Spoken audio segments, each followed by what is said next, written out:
Hi, it's Jamie from Evolution 5. Today I'd like to talk about tendering, a video more a sort of discussion and some frustrations actually with the whole process. We've done some previous videos on tendering. We did one in Jan 22 and I think the other one was in September 23. So for those who watch our videos or those who are interested in the more sort of technical aspects, please do check those videos out.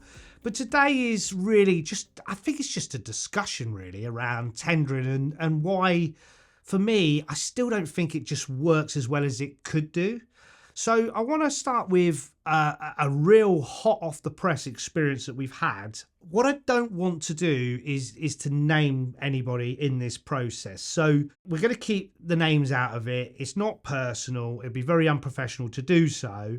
So just believe me when I say this is a real case and it has literally just happened. So one of the things that obviously we do at Evolution 5, one of the arms to the business is construction. And for those who know how the construction process works in procurement and tendering, is in a lot of instances, the construction team will have to tender for the work of which they're trying to win or they would like to work on. So we've been tendering for a project. It's £3 million, circa £3 million. Obviously, we haven't tendered it yet, but it's circa £3 million.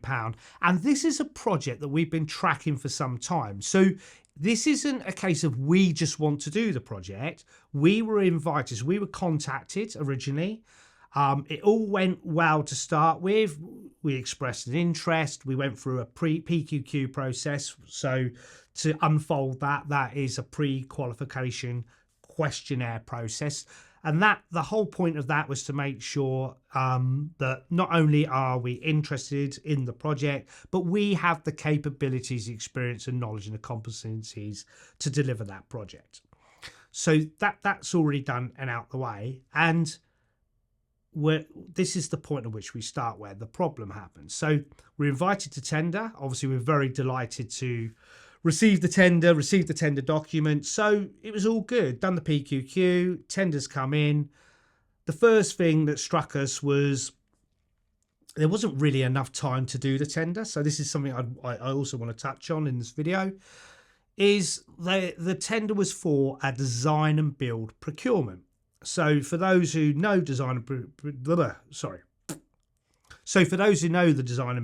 procurement process, the tenderer effectively like the employer's requirements, and then as a contractor you will then develop those requirements within the tender period, or you don't have to, or you can just take the employer's requirements as the offer. But the idea is that the design is not fully developed. There are going to be things that need to be developed and they effectively need to be considered in your tender, and quite honestly you would produce a document which would be your contractor's proposals. And in order to go through that process with your supply chain, with your potential consultants, with the designers that are going to help develop that last stage of last stages of design, that process, in my opinion and in my experience, is about a 6 to 8 week period minimum. I would say 8. Obviously, there may be other people out there who say 6, so we'll say 6 to 8 for the sake of argument. We were given 4.5 weeks. So, straight off the bat, it just shows, perhaps, am I being a bit rude, but perhaps a lack of understanding of the process, a bit of lack of understanding of what the contractor may need to do his end in order to pull together and submit a tender. I mean, if we even break it down, even forgetting about the time, if you just think about it logically, you receive the documents, and we're going to come on to the tender documents, the vast volumes of information that you get, but even the documentation to receive it, to review it, to get to a point where you think, yes, this is still the project that we want to do, we're going to deliver a tender, that could take at least a week. And let's think about that documentation. You've got contract docs, so we need somebody who's commercial or an experienced surveyor to read through the contractual elements of the tender documents.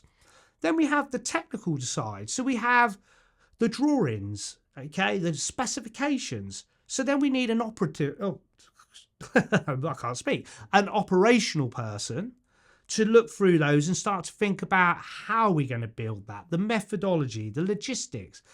And then we have the cost. So, you know, in this instance, it's a design and build. So we have a tender sum analysis that becomes a contract sum analysis. And we'll come on to that as well. But somebody's got to then quantify the work that needs to be done. So if we just stick with the quantification element, we've got to receive the drawings, review the drawings, raise queries, get responses to the queries, and then, and only then, once we know the scheme, we start to measure it. We can't expect subcontractors to provide quotes necessarily without quantification. Yes, we could throw them the drawings and spec and ask them to get on with it. But again, that's not really helping us provide a fully detailed tender that we understand, that's fully measured before it goes back. So in real terms, we've got to review the information, and then we've got to measure the works. And then we've got to produce out of that exercise a pricing schedule. And that's the way I personally would recommend people go about tendering. By all means, throw drawings and specs and schedules out at people and let them get on with it. But what you give is what you get. Just remember that. So we've gone through that process. So that conceivably, on what we're calling a £3 million job, is easily 2 weeks worth of work. Easily. Yes, we can do package at a time. We can do that as well. But let's, like I said, review the drawings, raise queries, get answers back, start to measure. For argument's sake, let's call it 2 weeks. So the first package goes out at the end of 2 weeks. How long does a subcontractor need to price? They're not sat on the edge of their seat waiting for your tender to come out. So, you know, they may have a week, 2 weeks. Well, there's 4 weeks before you've even got any prices back to evaluate. Then if you're doing it staged, that 4 weeks is 5 weeks, then it's 6 weeks. So you can conceivably see 4.5 weeks for a design and build tender is wholly insufficient. So getting back to my point, so we've received the tender, we don't even have sufficient amount of time. Then the next issue, the TQs come through. So, sorry, let me go back. TQs being tender queries. So we receive a batch of queries raised by other contractors, responses by the consultant running the tender. The first thing is the first batch comes back as referenced 2A. So, you know, your first question is what happened to 1? What happened to 2? So you then raise in your mind, you're thinking, well, have we missed something? Is it referenced wrong? Are we late to the party? So, you know, just little things like that. You know, it's just errors and mistakes and, you know, just issues.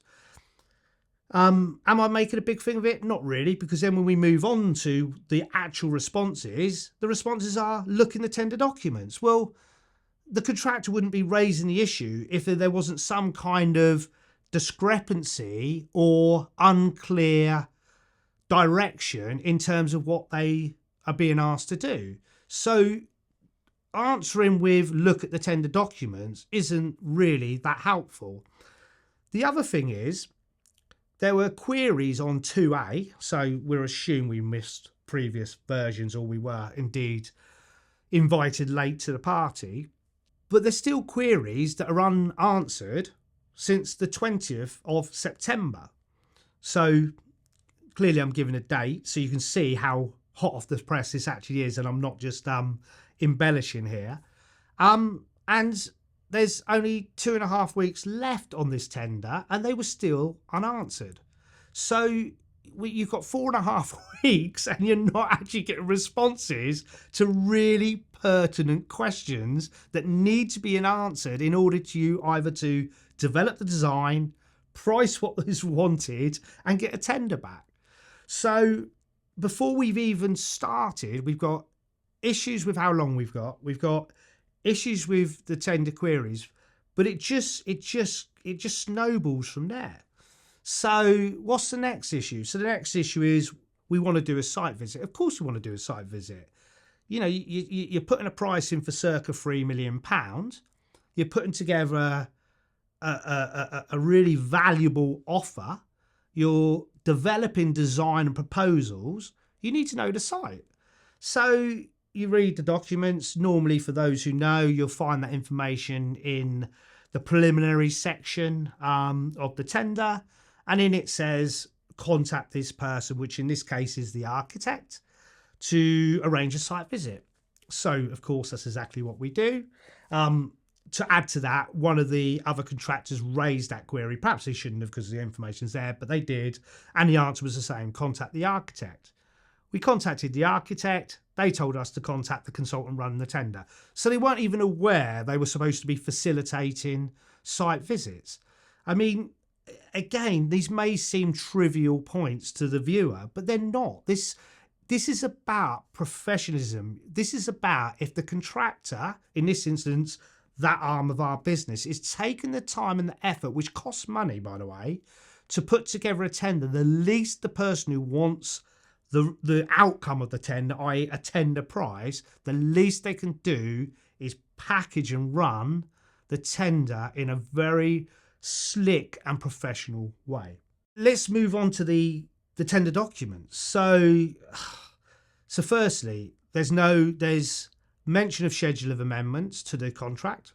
There are definitely going to be schedule of amendments to the contract, but there are no schedule of amendments to the contract. Again, we are circa 2.5 weeks away from submitting a bid, and we don't actually know contractually what we're being asked to sign up to.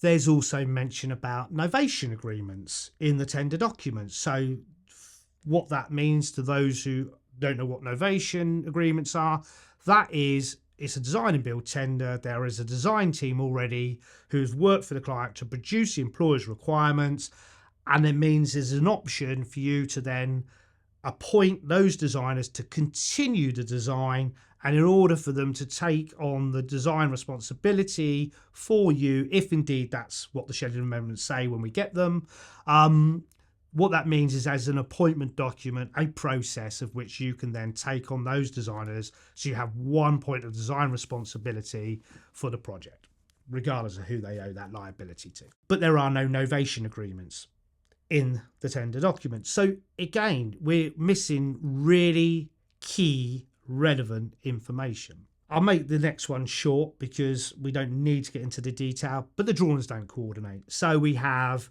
let's just say, the most basic drawing that we have, which is the site layout. The architects doesn't coordinate with the engineers, the electrical engineers, because there's some quite, I don't want to give too much detail away because it might give away the project, but there's some quite intricate and complex electrical installations that happen externally. Let's leave it at that. The three layout drawings don't coordinate. So it's a design and build.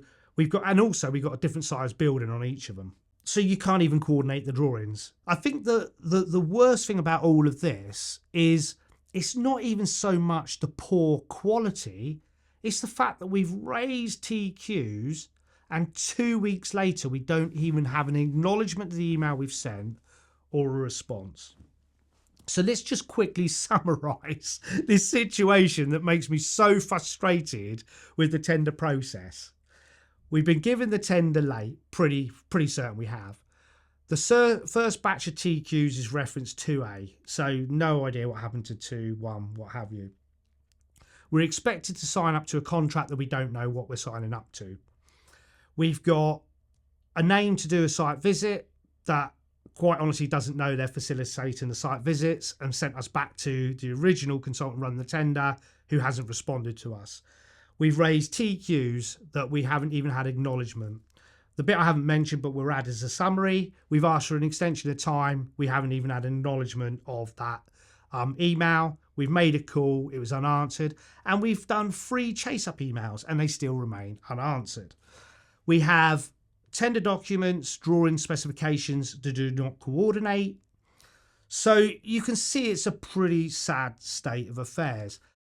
Is this just a rant? No, it's not just a rant. This is a video to try to get out there to those people, and this is what we're going to come on to, that are putting together tenders on behalf of their clients of how to just do it in a more considered way and have a better understanding of what the recipient of the information you sent out has to go through and what the process they have to go through in order to ultimately give you and your client a quality proposal, a quality offer, something that is really valuable, which is ultimately the reason you're doing this, to give you a valuable proposition, something that can be considered that both parties mutually benefit from. So let's just talk about a couple of things that we can do better. And when I say we, I mean collectively. I'm not just referring to the people in this example. I'm referring to the construction industry. I'm referring to myself personally. I'm referring to our company, Evolution 5. We can all do better, and we must do better. If we don't, the tendering process continues to be antiquated, if I'm being honest. It becomes inefficient. It doesn't deliver the best outcomes, and it costs people unnecessary money that it doesn't need to be spent. And let's be honest, who pays for that eventually? The client. And our client shouldn't have to pay for our inability to run tender processes efficiently with great quality. Okay, so let's just talk about a few things. This isn't a technical video. This is just a few thoughts. I'm sure I'm going to miss stuff. That's not really the point. The point is identifying there's a problem and just talking about a few things that we can do. So for me, in the example I gave you, in fact, they did attempt to do this. The consultant run the tender, but I think we can do it in a more engaged way. And you've heard me on previous videos talk about a lot of things in the construction industry and what we do.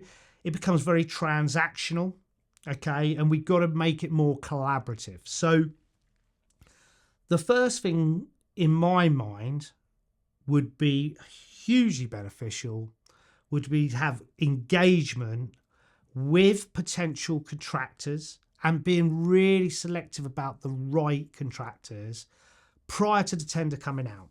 Because firstly, we want to know, are the contractors that we have selected or earmarked, are they interested in the project? Do they have capacity and capability at the moment in time when that tender's coming out?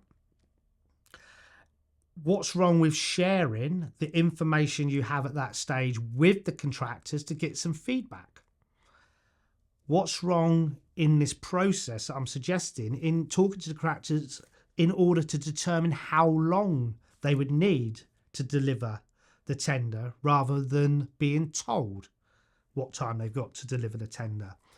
This level of engagement means that both parties are known and familiar with the project before it even comes out. It means they've had opportunity to determine whether it's the right type of project for their business. It's given them the opportunity to understand the requirements of the tender that's going to come out. Okay, not the finite detail, not the exacting detail, but enough that it's not a cold tender that comes across their desk when they may not be expecting it. So let's just look to have this engagement process rather than holding everything back until the point we're ready to tender. The second thing we can do, and it seems a bit blubbing obvious, but let's make sure the tender is ready to be tendered. So I used the example, no schedule of amendments. I mean, if you think about it, what you're asking a contractor to sign up as a contractual terms and conditions is pretty essential to be in place before you submit a tender, right? Because the first thing you want to know is, are we willing to sign up to this? So receiving schedule of amendments halfway through a tender, which we haven't received them on the example, and we're probably getting right at the last minute, is not really acceptable, is it? Because ultimately, we, in this example, which we'll come on to the outcome of this, but we in this example could get to the end of the tender to determine we can't sign up to the terms and conditions.